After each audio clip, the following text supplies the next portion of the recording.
If you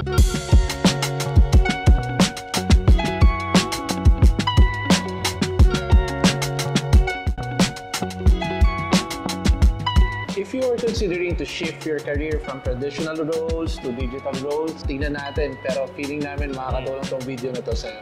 Big shout out, big thanks to our friends at Bobby Cafe, for letting us shoot in their super interesting, very artistic, one-of-a-kind cafe here. Yeah. Nestled in the booming local startup scene of Capitolio. The cafe is full of arts and crafts. Yes. Nagaling lang naman sa katabi nilang or sa kanila mismo na pottery studio.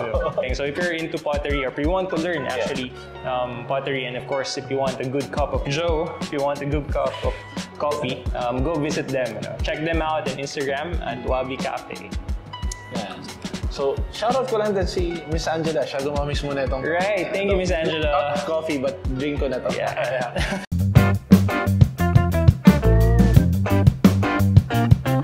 Okay, so of course, ang sumunod na di mawawala na role Sa lahat. sa lahat ng industry, of course, yung sales. Sales. Tama. Kaya ba dito tayo sa kahera?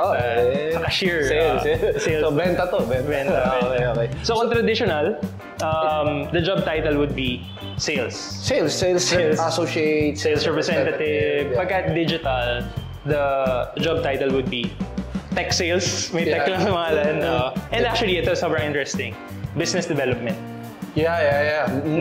Mostly yan ang ginagamit right? term. A big subset of which is sales. No? And in terms of goals, bro, kapag ka traditional, the goal would be sales. Of course. Kuha ang benta. Yes, makabenta. Kapag ka digital role, it's the same. It's just the same. Siguro what differs the one to other is ano yung binibenta. Right. Diba?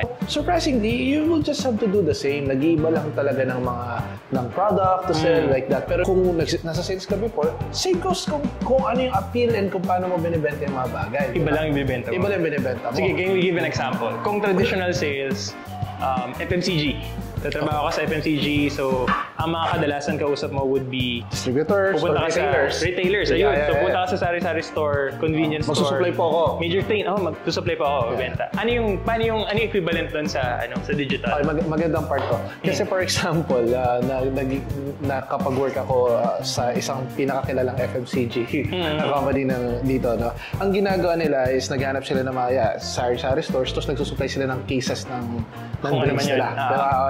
Anong nangyayari, inaaral nila saan yung malakas na merkado, gano'n, diba? So, tapos minsan tinatanong pa nila na, anong mabenta sa'yo? Dito naman, sa tech role, sa tech sales, depends on the features ng binibenta mo. Merong mga companies, mga tech companies na nagbebenta sila ng system na buo na.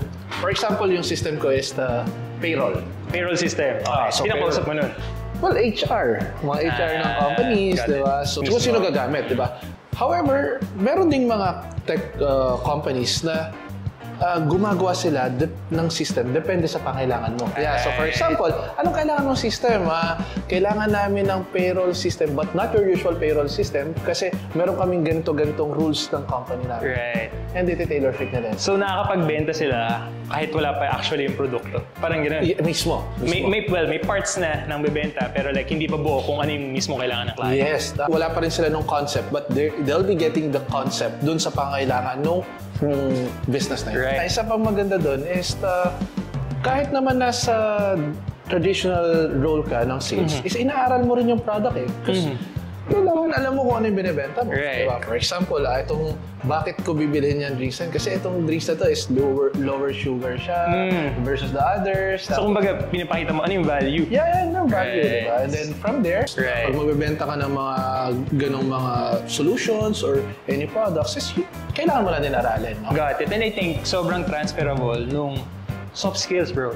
I think ito yung isa sa mga job na yes, may advantage or na technical ka na alam mo yung mga ganito. Pero the soft skills, feeling ko yung mas malaking, mas abang mo na parang kapag ka magaling kang mag-build ng relationship, magaling kang mag-network. Ay, nako. Diba? So feeling ko, mas yun yung angat eh. So mas madaling makapag-transition, I guess, if yung sales, papunta sa tech roles if you want. Yeah. Kasi parang, yun eh, gagawin mo lang, alaman mo lang yung ibang merkado mo kung sino ka magbibenta.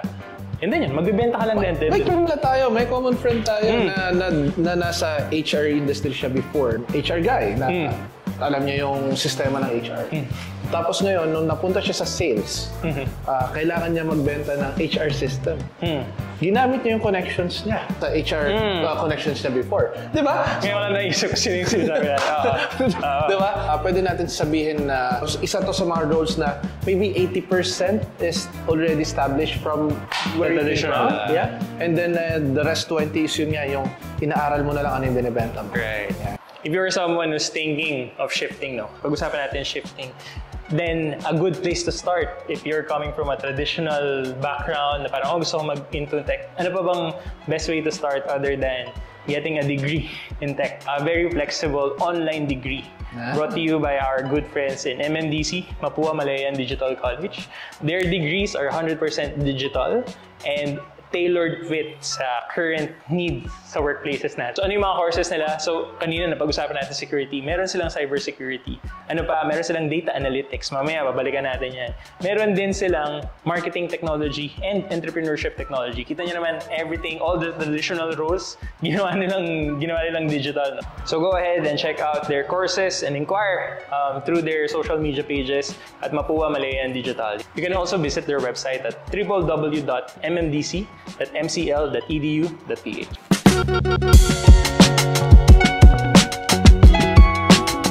Ano magazine, bro? Book? Yeah, parang... Yeah, coffee table book, ano?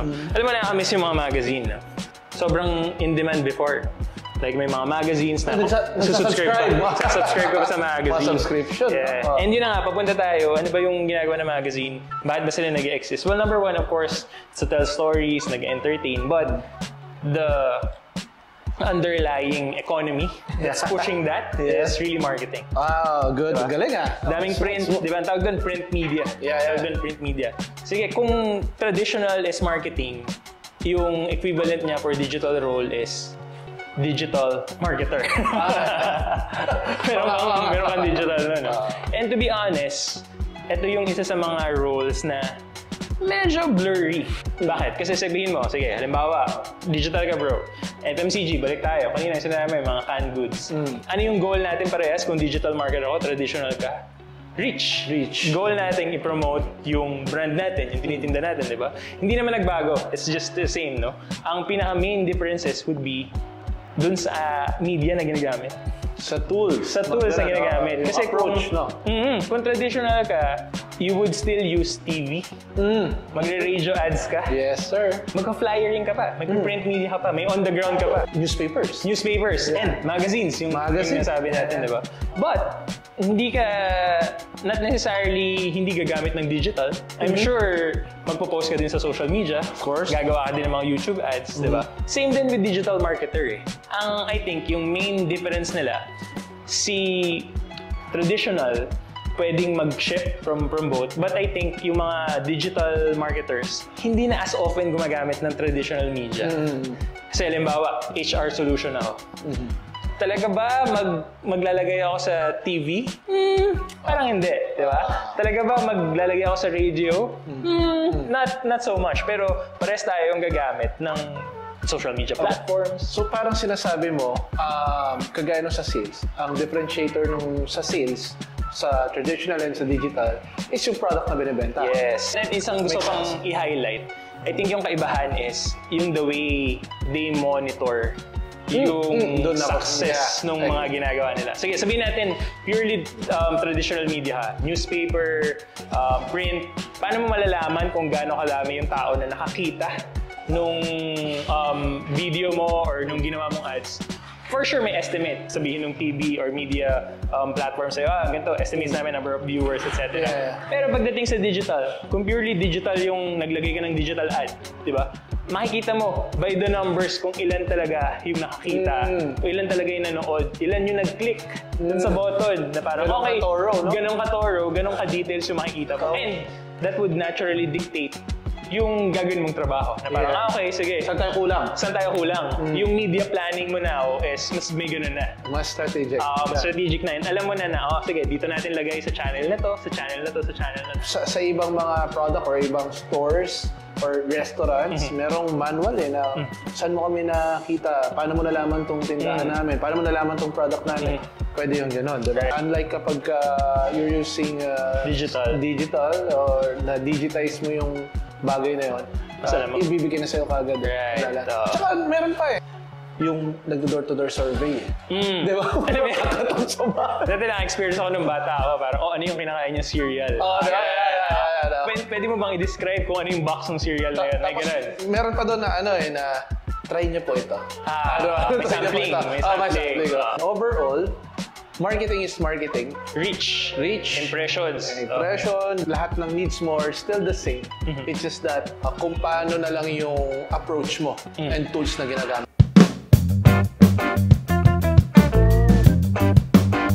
Lastly, bro, I think sobrang sakto, Pops. Nandito tayo sa brand. Again, thank you to Wabi Sabi Cafe. Sobrang ganda. Nakita niyo naman ng mga aesthetics dito. Pero Wabi Sabi is the brand. Okay. Saan tayo papunta? Brand management. Okay. Ang dami yan. So again, kung nagtatrabaho ka sa mga traditional manufacturing companies, for sure my counterpart nun is the brand manager. And their usual task set would be gawin mo yung brand, i-develop mo yung brand ko. As in, magsisimula ka sa, okay, ano ba yung mga products natin now? Ano ba yung markets na gusto kong i-hit? Ano ba yung may specific brand pa ako para dito sa product na to? It's either nagde-develop ng new product for the brand or nag-improve or ini-improve yung current. Yeah, good. So, for example, hindi maganda yung performance ng product natin sa mga matatandang segment or sa mga young adults na segment, pwede mo bang improve yun? As a brand manager, dahil yung products ko are tangible, gagawin ko doon, sige, research ako, kuha ako ng feedback, ano ba yung ginagawa ng competition, ano ba yung problema sa product natin, FGD, etc. Okay, game, meron na akong product, punta ako sa manufacturing. Gawaan niyo naman ako nito. Gawaan niyo naman ako ng product na to, tapos papataste test natin, at tingnan nyo, mabango ba yan? O kamusta yung feel? Ano tingin mo sa packaging? May ganun. Yun yung traditional brand manager. Brand management. So, something na someone na nag-improve ng product or creating a product for the brand na papasok doon. Pero ang gusto kong i-emphasize dito, bro, kahit papaano, may katapusan. Kasi, pwede nilang ibenta. After nung parang, sige, pwede na, ready to market na, benta ko na siya. Compared natin sa digital, na ang counterpart would be product management. Yun. Okay. Instead of improving or creating a tangible product, ang gagawin mo is you have to create a product, bringing an idea into life. Digitally. So for example, ang hindi ko makalimutan dyan, na ang ganda ng naging progress ng kasi dinepende talaga niya sa market, sa pangangailangan ng mga tao, Grab Taxi. Nag-start siya as a Grab Taxi. And then from there, nagkaroon siya ng Grab Car. Sa Grab Car, ibang merkado. Exactly. And aside doon, versus sa kalaban nila before na wala na dito, yung kalaban nila, nag-accept lang ng credit card. Sila nag-accept ng cash, yung mga drivers. So dahil makash ang Pilipino pa nun di ba? And then from there, inopen nila yung food delivery. Di ba? Naging Grab na lang. Naging Grab. Di ba? So yun ang isa sa mga best example. So if you think na medyo may ganun kang kulit, mapaglaro yung imagination mo, na tingin mong makakatulong ka sa company, I think papasok ka sa product. Right. Ang gusto kong isang i-highlight pa, tama yung mga binanggit mo is I think number one, the frequency of consumption. Products doon na-differ. And I think that would dictate kung gaano ka din kabilis mag-evolve kasi mas madali ka nakukuha ng data. So for example, what if you are a consumer good, corned beef, something like that, di ba? Bago ka makapag-develop, medyo matagal yung cycle. Kasi parang medyo hindi ka naman palaging kinakain, etc. Hindi mo naman alam palagi yung data, di ba? Ang comparison nun would be sa digital. Banggit mo na si Grab, araw-araw may gumagamit sa'yo. And araw-araw nakikita mo kaagad yung paggamit nila sa'yo. Hindi mo lang nakikita kung ginamit ka, nakikita mo pa kung paano ka ginamit. At para saan. So I think yun yung kaibahan yung data, yung feedback na nakukuha mo versus traditional and sa tech. Mas marami ka lang nakukuha sa tech na data. And I think yung equivalent yun or naturally progression nun, mas bilis yung pag-change pag-improvement Kasi yung feedback cycle mo, mas maikli. So I think yun yung one of the main difference. Working phase would be somehow different and at the same time familiarity sa, of course, sa industry, ganun. Pero yung core interest mo, set of skills na gusto mong mag-isip ng product for a company, gusto mong mag-improve ng product for a company, improve a system, nandun siya. Parehas. Pero mag-iiba lang as usual, and even to the other roles na nabanggit namin, magkakaroon pa rin ng difference, but at least the best thing is you have already the fundamentals, the core skills, or at least may mga konting adjustment na lang. But bottom line is, you're very welcome to shift from your traditional roles to digital roles. Sobrang transferable yung skills. Yeah. Alright. And yun, kung nag-enjoy kayo, ano pang hinihintay nyo, join our Todo newsletter at todocareer.com para sa mga updates. May mga job openings kami from our partners. And yun, may mga events kami na sinasalihan na baka makakatulong sa inyo. Yeah. And also, dun sa mga may experience na kagaya dito sa na-share natin na mga nag-shift from traditional to digital roles, feel free to comment. Share nyo naman yung experience nyo. Matutuwa yung mga taong makakakita na, especially mga gusto pa lang nila mag-shift. Diba? Alright. So, yan. Thank you again, Wabi Cafe. Miss Angela, salamat. Thank you.